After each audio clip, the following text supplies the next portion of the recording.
Welcome to another school year. Welcome to the 2024-2025 academic school year. God bless all of you guys. My name is Simone, the student teacher. I provide quality education for students by way of training new teachers how to have quality relationships and quality pedagogy. So I'm excited. I'm so thankful for you guys for saying yes to the call to be in the academic space, from superintendent, the highest leader in the academic space, from the Department of Education, all the way down to those who take care of our classrooms, to those of who make sure that our children get great meals at school, from those who make sure that students have safe transportation to get in back and forth to school every single day. And so I want to just encourage you guys. I want to give you a convocation welcome back to another school year. If this is your first year teaching, God bless you. Thank you again for the call. And so I want to leave you with a short acronym. I love acronyms. I've been in education for 20 years, predominantly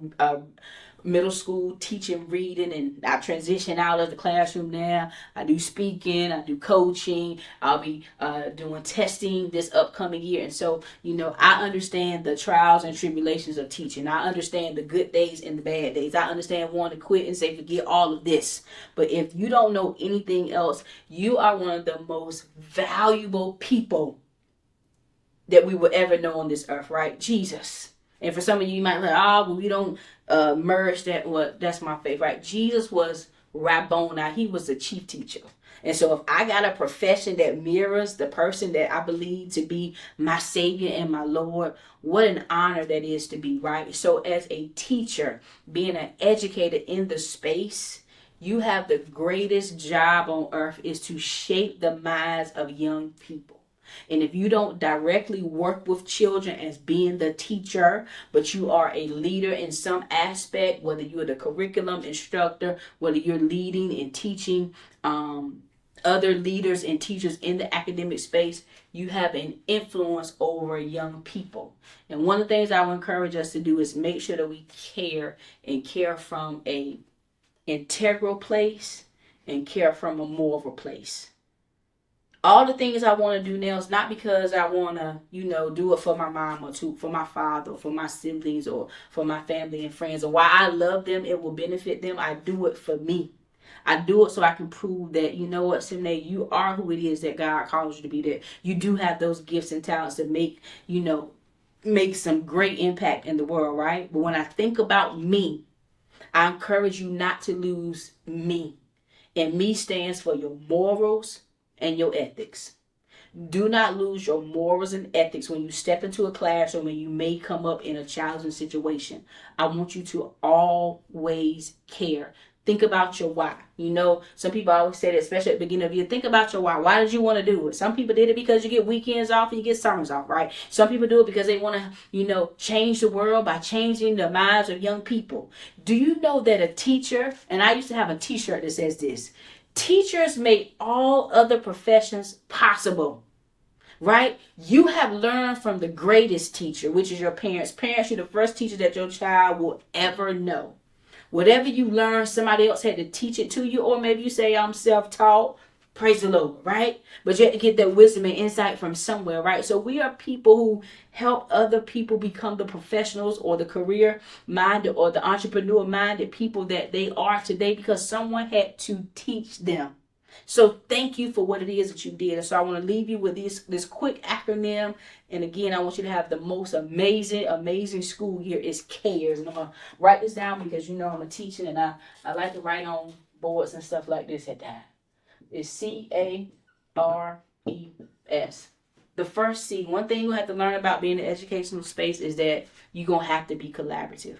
You're going to have to work with other people. So the first one is be collaborative. Okay? I guess I should have wrote it neater. Be collaborative. Be collaborative. Be willing to work with other people. This is a team sport. If I would use it that way. Being in education is a team sport. You work with your team, you work with your colleagues, you work with administration, you work with those that's in the building, you work with the parents, you work with the students. You have to be collaborative. Let this year be the best year, your most collaborative year that you have had. And then the second C, I won't put it up here, but learn how to have conversation without constant complaints. Everybody does not want to be around somebody who is like the energy drainer, the energy vampire. They come around, it's like, oh my gosh, it's going to be 55,000 complaints. Learn how to tailor your conversations to ask for the help that you need, to provide the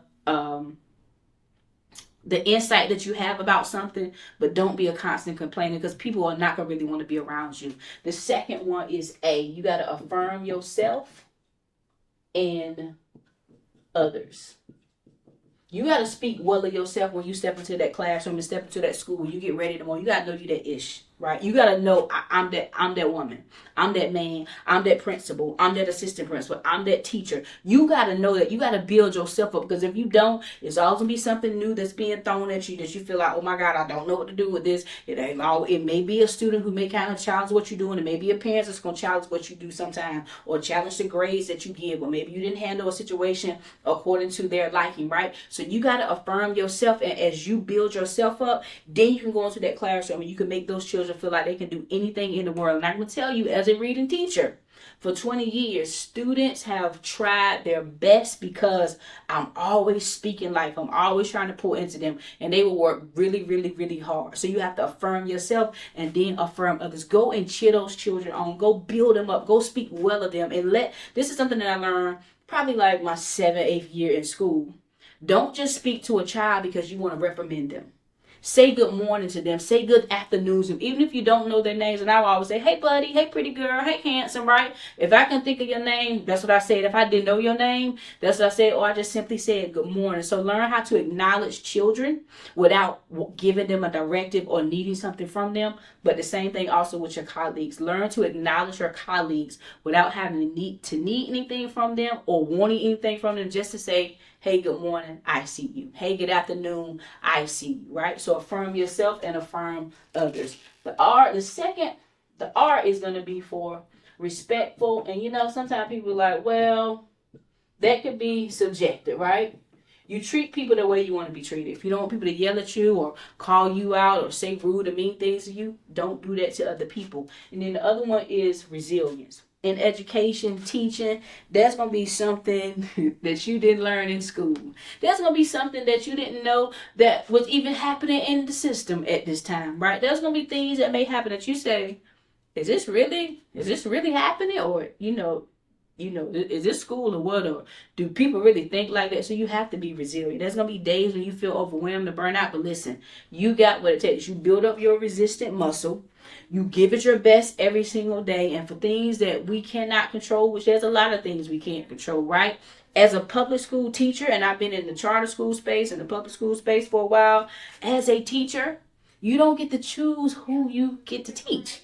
Unless you're at a private school sector where they're accepting people in, right? But for the most part, you have to be accepting of the people that you teach.